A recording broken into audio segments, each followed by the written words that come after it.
Bonjour Essa. Bonjour Tom. Alors, merci de votre présence depuis Damas en direct avec nous. Nous sommes le 4 août 2017 et c'est le 23e CITREP.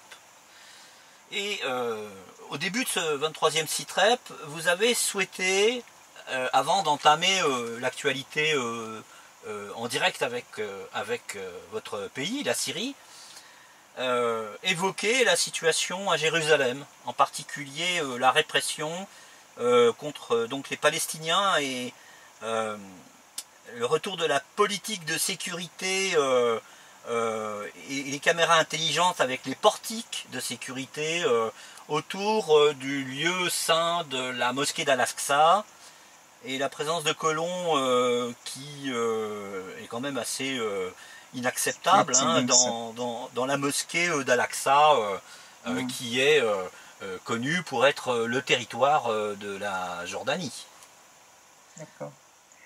En fait, effectivement, je voudrais d'abord commencer par saluer la grande lutte du peuple palestinien qui aujourd'hui vraiment s'oppose encore une fois avec rien, je peux dire. À une armée qui est assez une armée avec pas mal d'outils et qui est très présente et féroce, et aussi aux agressions des colons sur cette c'est pas seulement Al-Aqsa mais surtout l'ensemble du territoire de la Palestine occupée. En fait, la Palestine a une très grande importance pour nous, et pour nous, elle est très liée à la question syrienne, parce que ce qui arrive à la Syrie, c'est lié à la Palestine. C'était effectivement, la Syrie est attaquée parce qu'elle soutient la Palestine, parce qu'elle soutient les Palestiniens, parce qu'elle fait partie du front de résistance au diktat américano-sioniste dans la région, et pendant cette agression contre la Syrie qui dure maintenant depuis 7 ans presque, pendant ce temps on prend au dépourvu, je peux dire, la population palestinienne pour essayer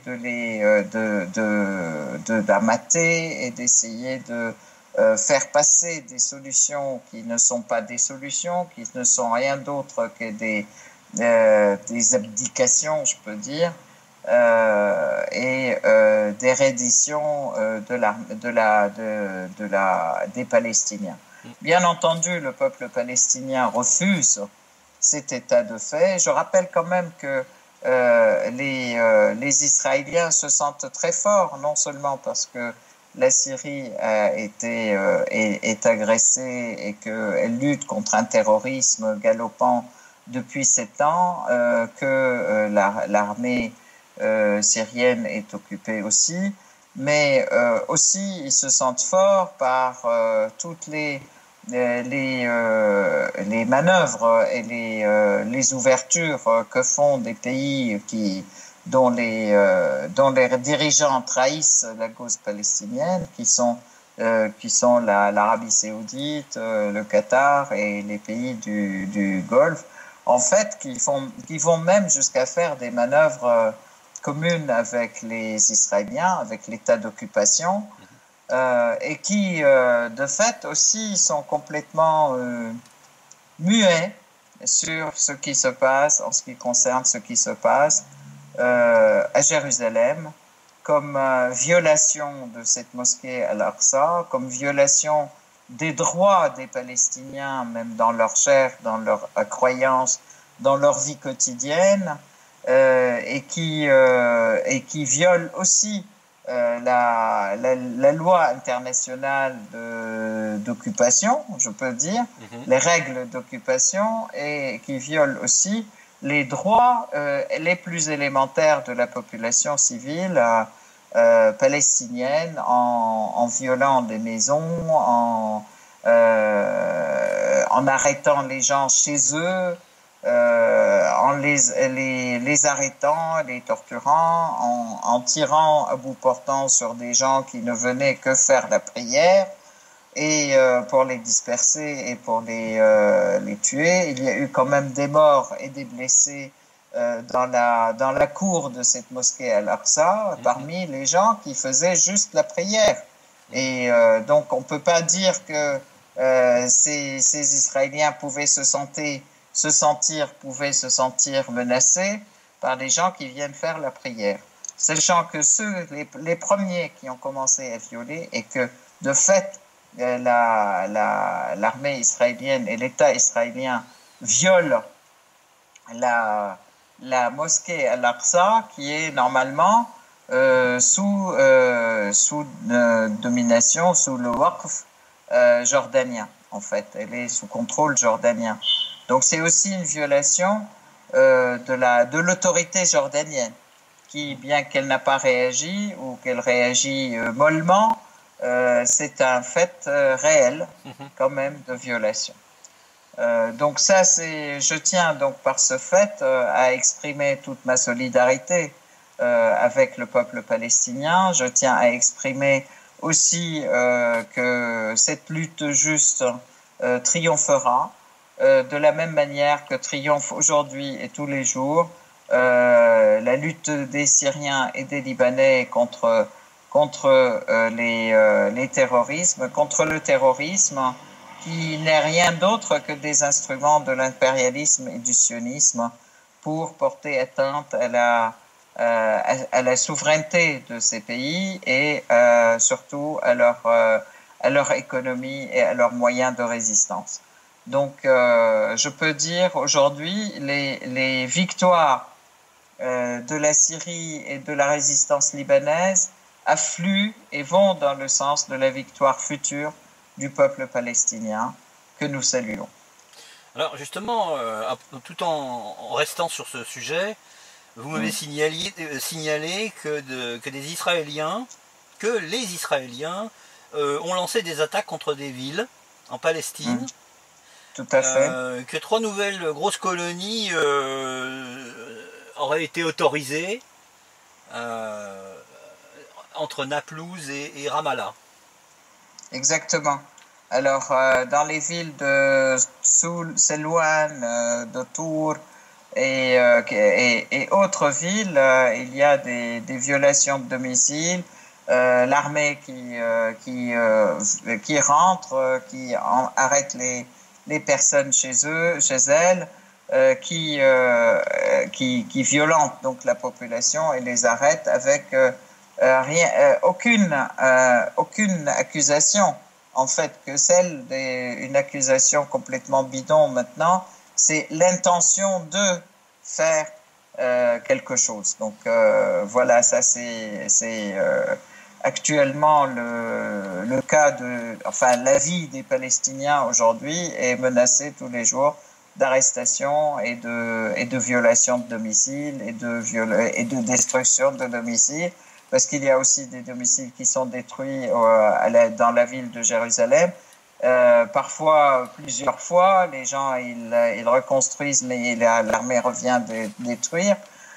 Bon, tout ceci dans le cadre aussi de nouvelles autorisations données par le gouvernement israélien d'occupation qui sont pour construire des nouvelles colonies, 3 grosses colonies donc qui sont censées être construites entre Naplouse et Ramallah, donc dans les territoires palestiniens, complètement. Donc ça c'est aussi un point qui est en fait encore cet État en toute impunité, cet État d'occupation en toute impunité viole toutes les lois, toutes les décisions de l'ONU, les décisions des conseils de sécurité internationale et toutes les structures internationales, et puis vraiment personne de tous ces pays ou même de toutes ces structures ne voit d'intérêt à voter des sanctions contre ce pays qui se met hors la loi systématiquement, Oui. et contre cet État qui n'est qu'un État d'occupation, un État bidon, mais qui viole systématiquement toutes les lois et en toute impunité, et personne n'applique de sanctions. Et quand il y a des propositions d'appliquer des sanctions, elles sont arrêtées par les vétos américains. Donc voilà, ça c'est une situation qui est complètement aberrante et qui doit se terminer. Donc je renouvelle ma grande solidarité au peuple palestinien, à tous les Palestiniens qui sont en train de se battre pour exister et pour leur existence et pour leurs droits intrinsèques, nationaux et leurs droits de vie dans leur pays et sur leur terre, hein, et sans aucun embêtement, même de l'occupant.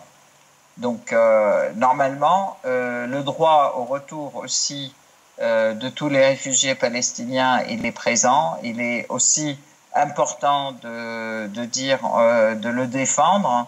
Les Palestiniens le défendent, puisqu'on s'appuie sur les textes de l'ONU aussi avec ce droit de retour, mais qui est systématiquement renié par l'État d'occupation et qui ne veut absolument pas en entendre parler.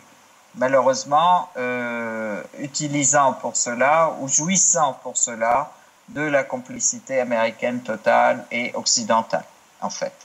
Américaine et tous les pays occidentaux. Voilà. Ok. Donc, pour parler d'un autre sujet, qui est celui de l'avancée militaire. Hein, oui, en fait, lié tout à fait à ce sujet et qui déplaît profondément aux Israéliens, bien entendu, oui. C'est toute la coopération importante entre la résistance libanaise et l'armée syrienne. Et l'armée libanaise aussi, puisque l'événement le plus important de ces derniers jours, je peux dire, c'est surtout le nettoyage, la libération totale de la ville de Arsal, en fait, des montagnes de Qalamoun est du Liban, de tous les terroristes d'Al-Nosra. En fait, je voudrais dire que cette bataille a été une bataille acharnée, très difficile, puisque la morphologie et la physique de la région est très difficile. Ce sont des montagnes très escarpées, où il y a beaucoup de grottes, il y a des montagnes et des vallons, en fait, et des vallées. Très escarpées, très pleines de grottes, pleines de tunnels, de caches, absolument. Et puis Al-Nosra pullulait là-dedans depuis bientôt 6 ans, en fait depuis 5 ans, clairement, depuis 5 ans. Et en fait, c'est une région qui est en hiver couverte de neige. On peut parler de presque jusqu'à 5-6 mètres de neige. Ah oui, en effet. Et donc en été, il fait très très chaud. D'accord. Donc en fait, cette bataille héroïque, en fait, qui a été menée par les éléments de la résistance libanaise et couvert et aidé par l'armée syrienne, mais aussi par l'armée libanaise, a été victorieuse, parce qu'au bout des 6 jours, on a vu les drapeaux blancs remplacer les drapeaux noirs d'Al-Nosra. Oui. Et ça a été et en fait ça a été spectaculaire et très important. Et je voudrais souligner là-dedans 2 choses. D'abord, la grande technicité et la grande efficacité de la résistance libanaise avec l'armée syrienne et l'armée libanaise dans cette attaque, puisqu'ils ont attaqué par le sud et par l'est, Et en fait, apparemment, on ne peut s'attendre que ça vienne du nord. C'est-à-dire, comme c'est des montagnes très escarpées, une attaque qui vient de la vallée semble être pas pensable. Donc, c'est ça qui a fait que, effectivement, la milice ou les combattants de Hezbollah ont réussi à gagner. Oui. Donc il y a l'aspect effectivement tactique et avancé et force dans la décision et dans la planification, je peux dire, de cette bataille, oui, d'un côté. Et Essar, justement, vous disiez, vous faisiez le lien entre les problèmes en Israël, les Israéliens, donc, bien sûr, et la victoire libano-syrienne sur cette poche de terrorisme. C'est la preuve que les forces libano-syriennes s'aguerrissent. Et donc, et en plus finalement les proxys terroristes américano-sionistes sont en train de prendre une raclée. Donc il y a vraiment, je veux dire, il y a toutes les raisons pour que les sionistes soient absolument dépités par la situation qui s'est produite dans le Kalamoun. Hein.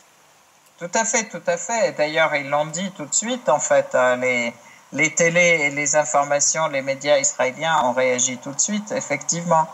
Je voudrais continuer sur le fait que, d'un autre côté, effectivement, cette victoire et ce nettoyage du Kalamoun d'Al-Nosra, je rappelle quand même, Al-Nosra ont été les alliés et sont toujours les alliés d'Israël.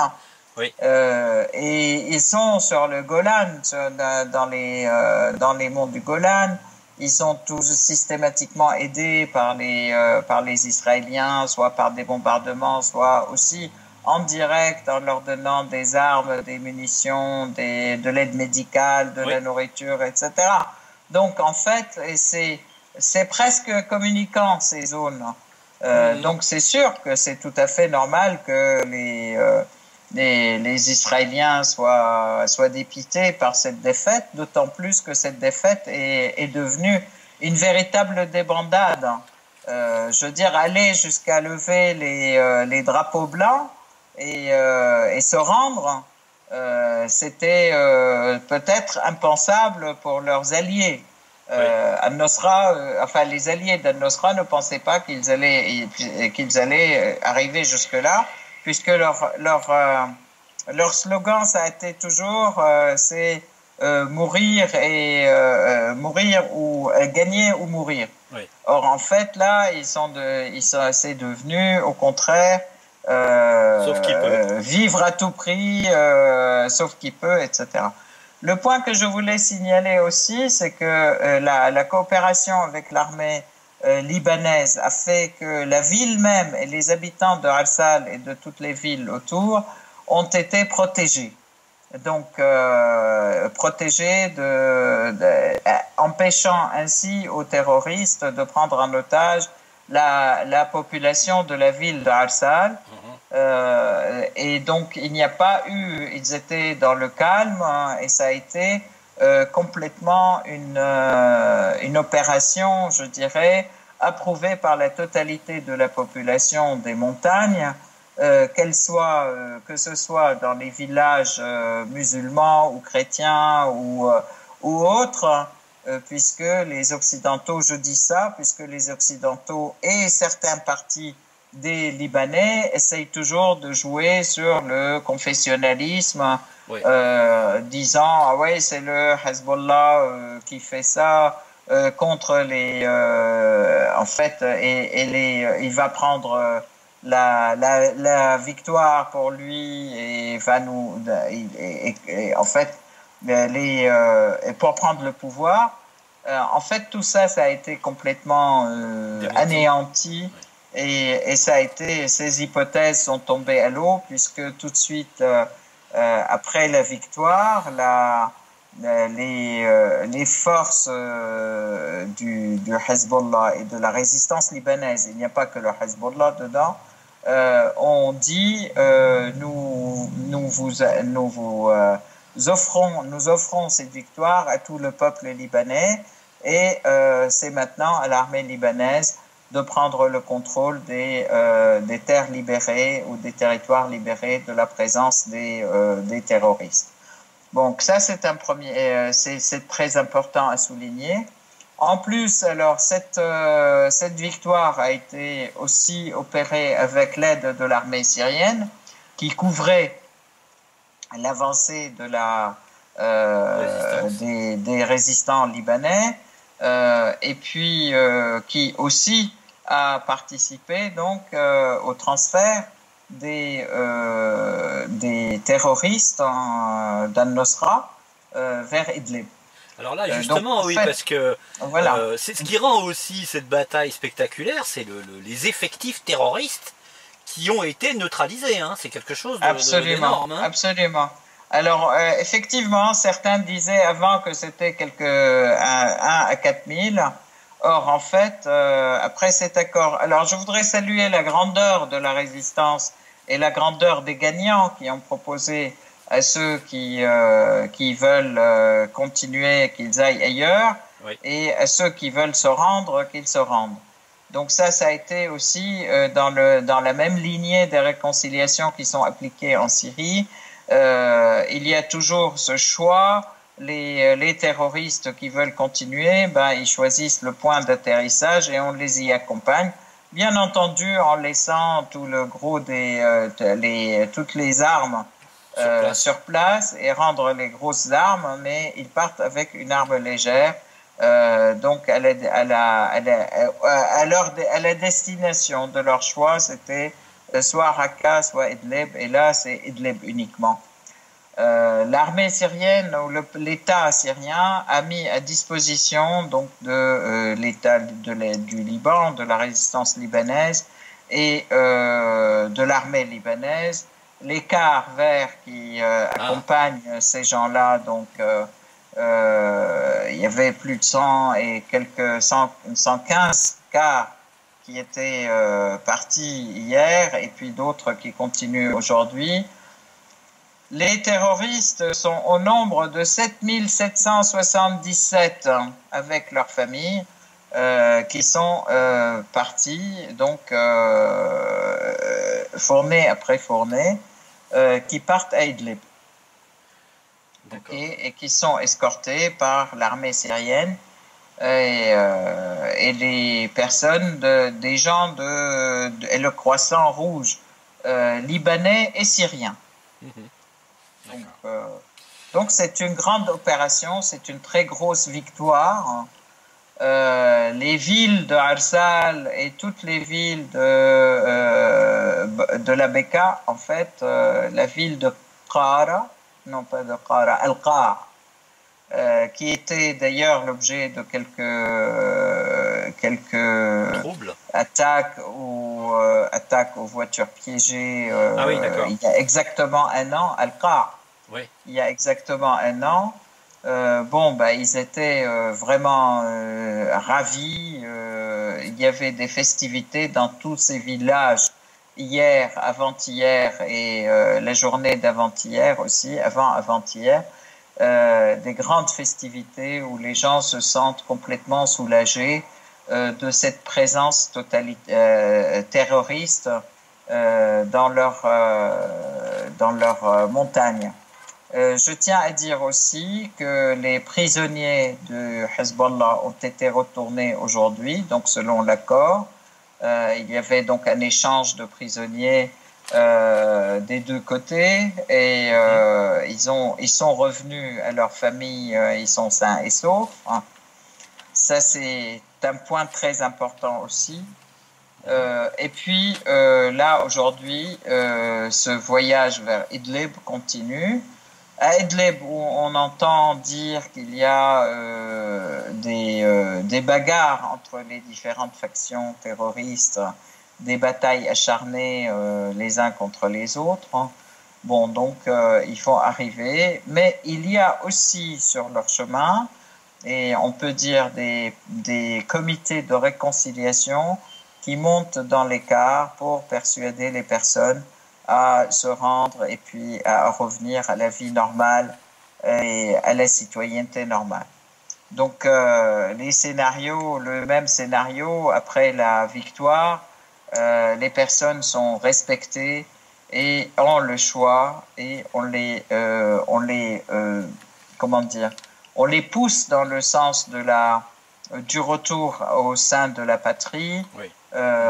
pour les Syriens bien entendu, et puis par contre les étrangers pas du tout, ils doivent partir et ils partiront à Idlib et sans doute via la Turquie chez eux.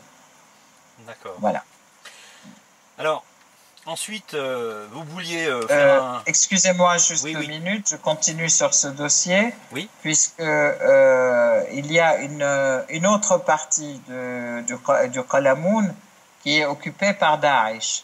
Mais la deuxième partie qui est occupée par Daesh, donc on peut dire maintenant il y a plus d'An-Nusra seulement dans les montagnes du Qalamoun, côté syrien, côté libanais, mais il y a encore des territoires qui sont occupés par Daesh. D'accord. Et par contre, ces territoires qui sont occupés par Daesh sont des terres en fait qui sont beaucoup moins escarpées que ce qu'il y avait avec Al-Nusra, que ceux occupés par Al-Nusra.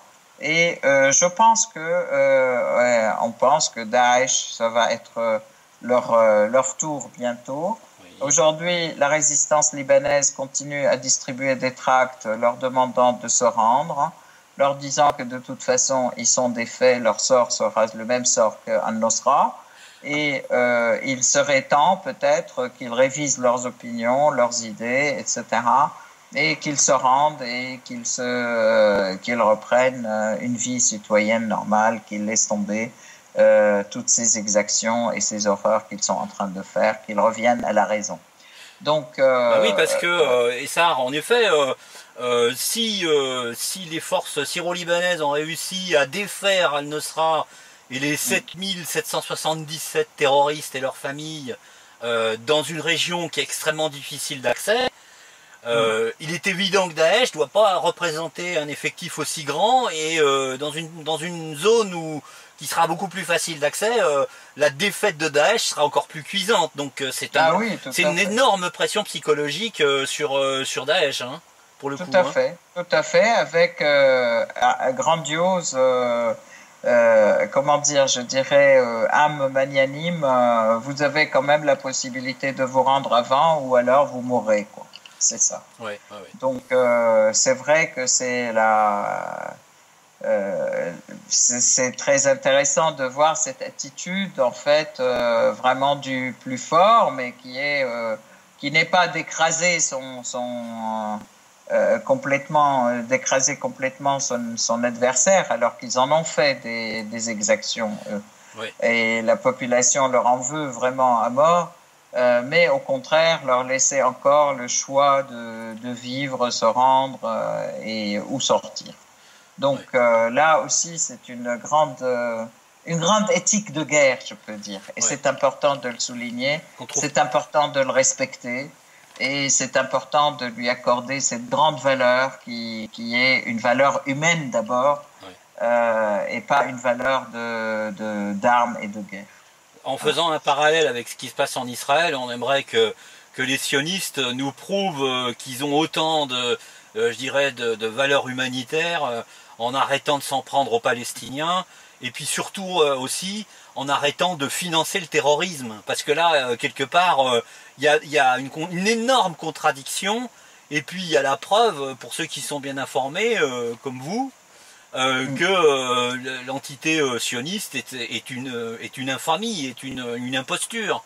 Absolument.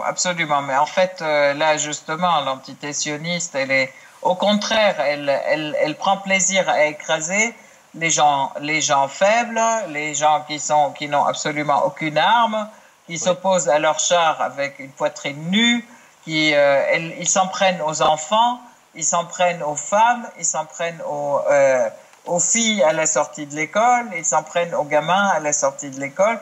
Donc en fait, c'est toujours une armée de lâches qui ne fait que se prendre à une population qui n'a absolument aucun moyen de défense et à des enfants. Alors moi, je les ai vus torturer, arrêter, tabasser, torturer des enfants, tout simplement parce qu'ils passaient, ils revenaient de l'école, des filles, des petites filles, des petits garçons. Enfin, c'est complètement ignoble et complètement, comment dire, salopard, je peux dire, salopard. C'est peut-être aussi parce qu'ils ont peur, hein. Ils ont peut-être peur de l'armée syrienne qui s'est aguerrie très sérieusement, ainsi que la résistance libanaise, parce que la résistance libanaise n'était pas si aguerrie que ça quand elle a chassé l'armée israélienne du sud Liban, avant 2006, hein, je crois que c'est en 2006, hein, il me semble bien. Et en 2000, ils ont chassé, oui, en 2006, ils ont résisté à une très violente agression israélienne contre le Liban. Voilà. Ils ont chassé les Israéliens du sud Liban en 2000, alors qu'ils avaient occupé en 82.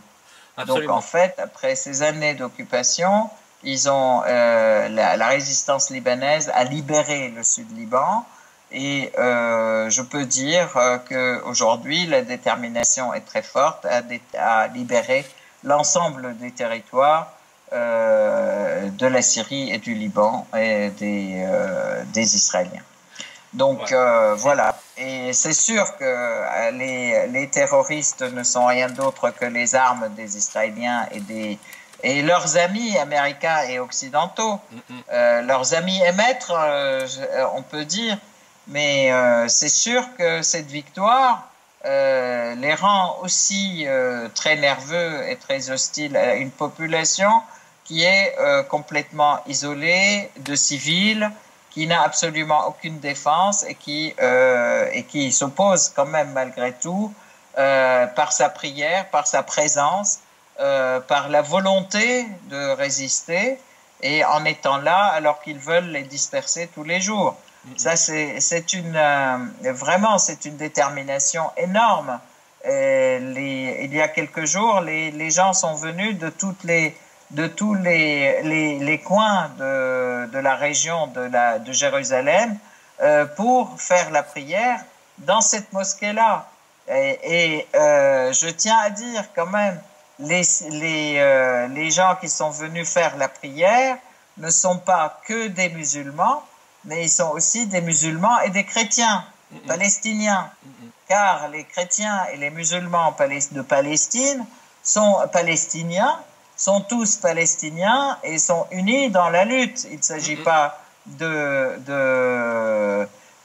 lieu saint de musulmans uniquement, parce que l'église de la nativité, l'église de la nativité est un lieu de culte aussi palestinien, mais aussi chrétien, et la nativité comme Al-Aqsa sont tous les deux des symboles de la Palestine, de nos racines et de l'ancrage du peuple palestinien dans cette terre bien avant le Christ, je peux dire. Oui.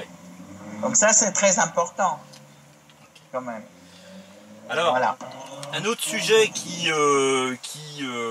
doit énerver certainement le Premier ministre israélien, très gravement d'ailleurs, c'est le rapprochement des États syriens et irakiens à travers un accord de plus libre circulation des populations, et puis la situation militaire à Mossoul. Mais c'est la jonction en fait des forces militaires irako-syriennes à la frontière irako-syrienne qui est également un élément clé de l'exaspération sioniste dans cette affaire.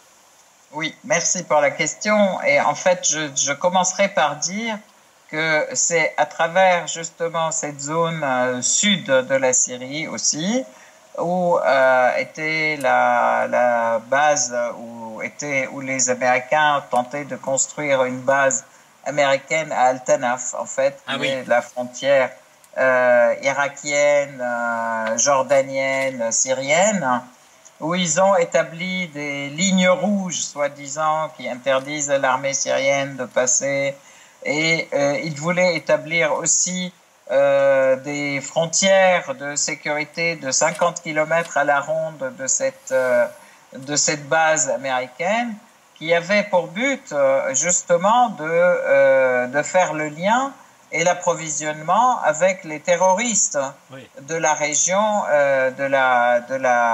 du désert syrien ou de la steppe syrienne, qui est à l'est de Souaïda et qui va jusqu'aux frontières irakiennes.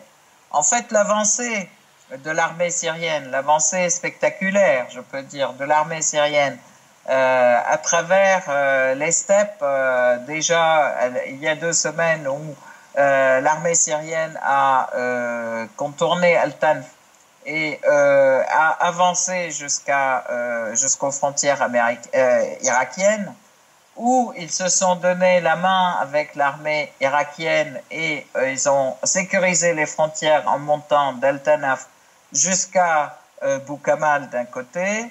L'avancée de l'armée irakienne dans la libération de Mossoul et donc dans le sud de Mossoul, dans la région Al-Anbar vers Tel Afar. Et l'armée irakienne et le Rassemblement populaire unis dans la lutte contre le terrorisme. La défaite de Daesh a été absolument spectaculaire aussi là-dedans. Les Américains ils ont renforcé leur aide à Deir ez-Zor, mais en même temps leur aide au Daesh à Deir ez-Zor. Mais à Raqqa, ils bombardent les civils de Raqqa qui fuient à Raqqa. Mais tout ceci donc participe à à la colère, je peux dire, à la colère et à l'exaspération israélienne. Mais aussi, il est notoire aujourd'hui la victoire syrienne et irakienne, puisque aujourd'hui même, la Syrie contrôle, l'armée syrienne contrôle aussi toute la bande sud de l'Euphrate, 40 km effectivement 40 km le long de l'Euphrate, entre Deir ez-Zor et Boukamal.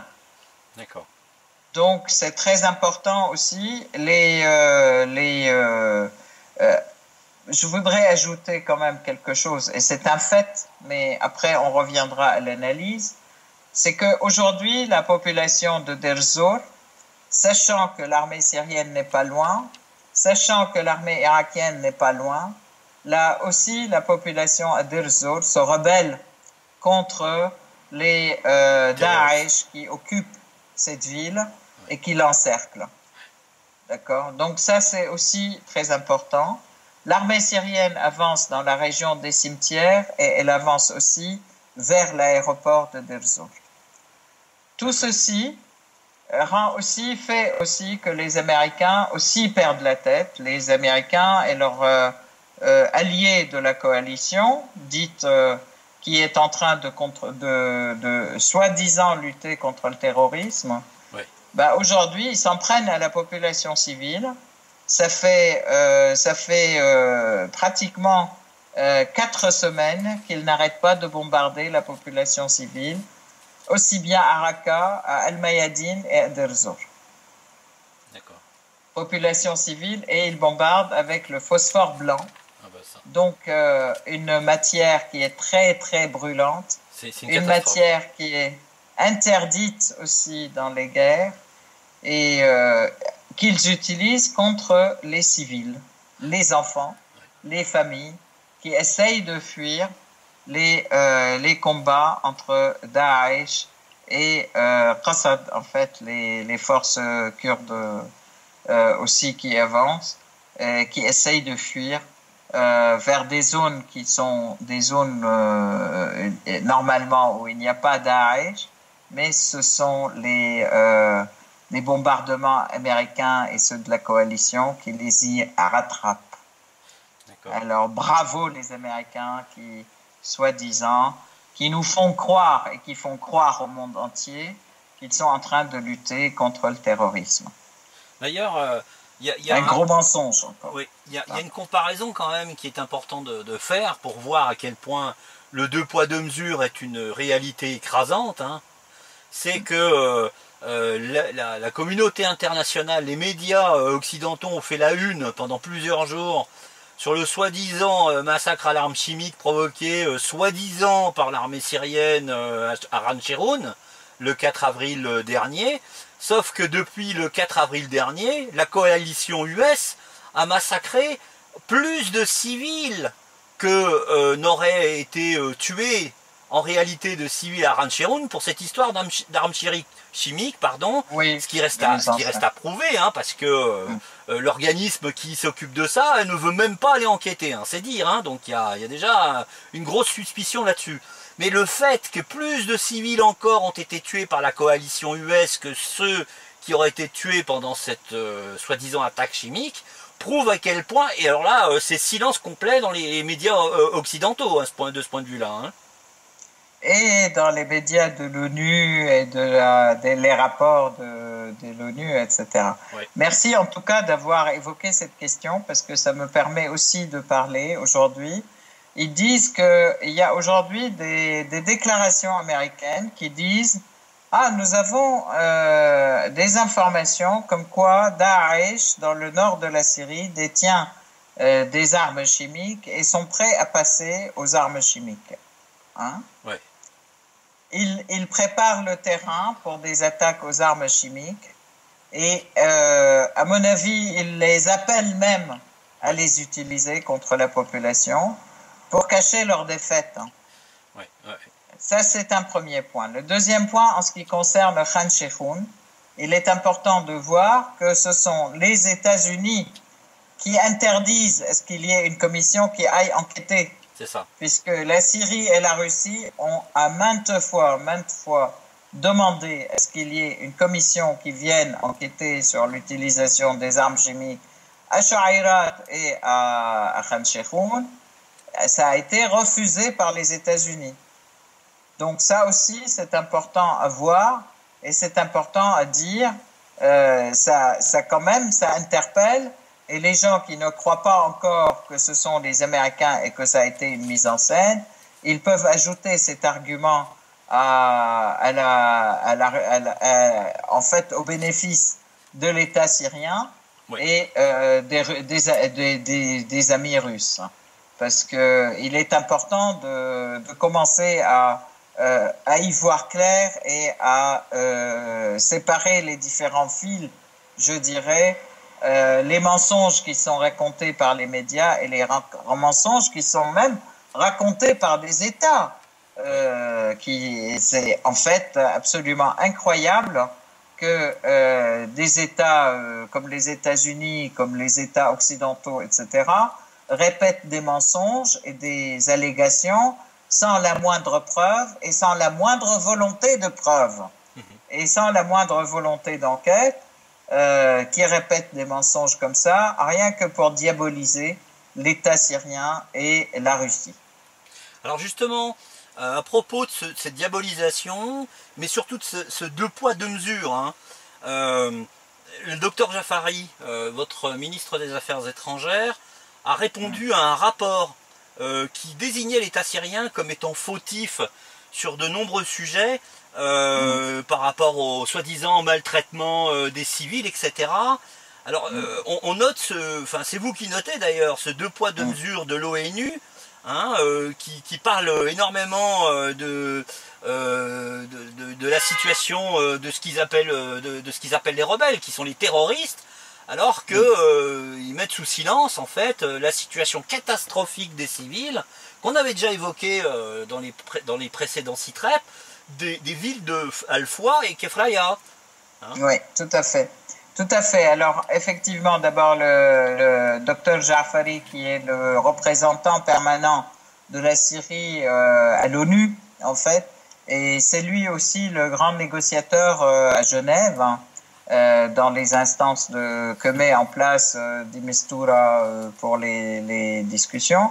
Donc là, c'est dans le cadre de l'ONU, le docteur Jafari fait remarquer, suite à ce rapport qui est en train d'incriminer l'État syrien comme disant ne faisant pas assez d'efforts pour la situation de la population civile, la situation médicale, sanitaire et aussi alimentaire de la population civile, dans lequel, en fait, lui, il répond en soulignant que d'abord, la mauvaise situation de la population en Syrie, elle est plus due aux destructions et aux crimes des terroristes qui ont été faits. Donc, il y a à la fois la destruction de l'infrastructure, c'est-à-dire la destruction des hôpitaux, la destruction de l'infrastructure concernant les circuits de distribution d'eau, concernant l'électricité, etc. Donc, il y a quand même une dégradation totale de la vie de la population. Ça, c'est d'un côté, donc, dont est responsable le terrorisme. Le deuxième aspect, les différents attentats qui ont été menés par les terroristes contre la population civile fait qu'il y a un nombre infini et très important de blessés et de personnes qui ont perdu leur maison, qui ont perdu leurs jambes, qui ont perdu leurs bras, etc. Donc il y a une situation de souffrance énorme, oui. Et que tout ceci n'est pas du tout souligné par ces rapports de l'ONU. Troisième point, on est en train d'incriminer l'État syrien pour cela, alors que le rapport ne cite nullement l'état ou la situation des civils dans des villes qui sont encerclées depuis des années par les terroristes, qui reçoivent sur la figure toujours des obus et des missiles, oui. Qui détruisent des maisons, qui tuent les gens et qui blessent les gens, et qui de plus, même quand il y a des aides humanitaires qui arrivent par le biais du Croissant Rouge ou par l'ONU, ils sont détournés, ces aides sont volées par les terroristes. Comme on a la peste, d'ailleurs.